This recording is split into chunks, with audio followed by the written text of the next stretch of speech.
नमस्कार दोस्तों। आज हम सुनेंगे मुंशी प्रेमचंद द्वारा लिखी कहानी दूसरी शादी।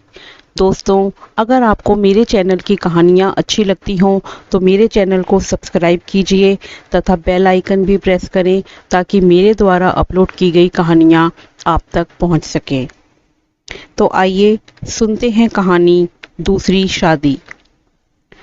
जब मैं अपने 4 साल के लड़के राम स्वरूप को गौर से देखता हूँ तो ऐसा मालूम होता है कि उसमें वह भोलापन और आकर्षण नहीं रहा जो 2 साल पहले था। वह मुझे अपने सुर्ख और रंजीदा आंखों से घूरता हुआ नजर आता है।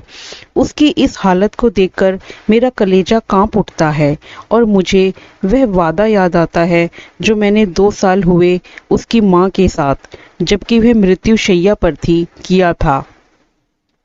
आदमी इतना स्वार्थी और अपनी इंद्रियों का इतना गुलाम है कि अपना फर्ज किसी किसी वक्त ही महसूस करता है।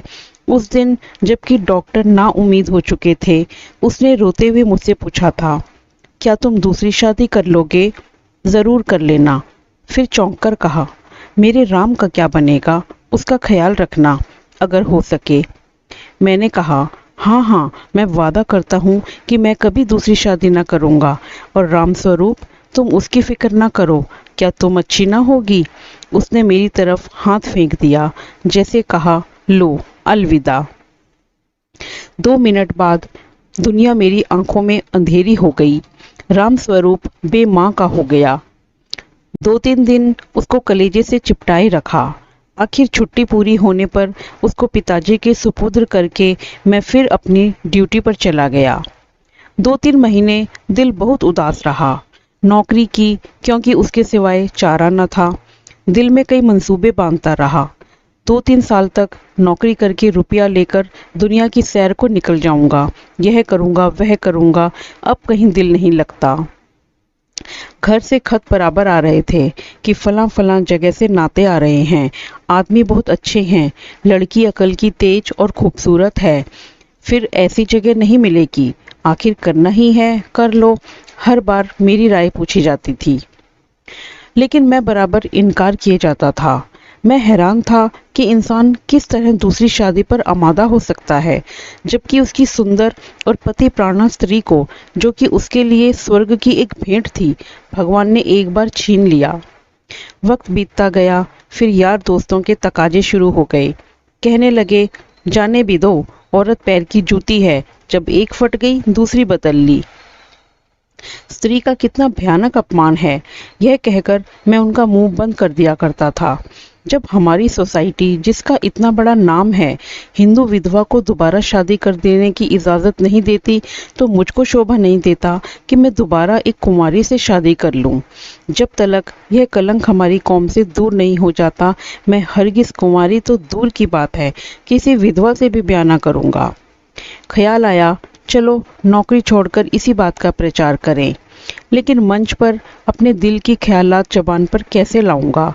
भावनाओं को व्यवहारिक रूप देने में, चरित्र मजबूत बनाने में, जो कहना उसे करके दिखाने में हम में कितनी कमी है, यह मुझे उस वक्त मालूम हुआ जबकि 6 महीने बाद मैंने एक कुंवारी लड़की से शादी कर ली। घर के लोग खुश हो रहे थे कि चलो किसी तरह माना। उधर उस दिन मेरी बिरादरी के 2-3 पढ़े लिखे रिश्तेदारों ने डांट लगाई, तुम जो कहा करते थे मैं बेवा से ही शादी करूंगा, लंबा चौड़ा व्याख्यान दिया करते थे, अब वह तमाम बातें किधर गई? तुमने तो एक उदाहरण भी ना रखा जिस पर हम चल सकते। मुझ पर जैसे घड़ों पानी फिर गया। आंखें खुल गईं।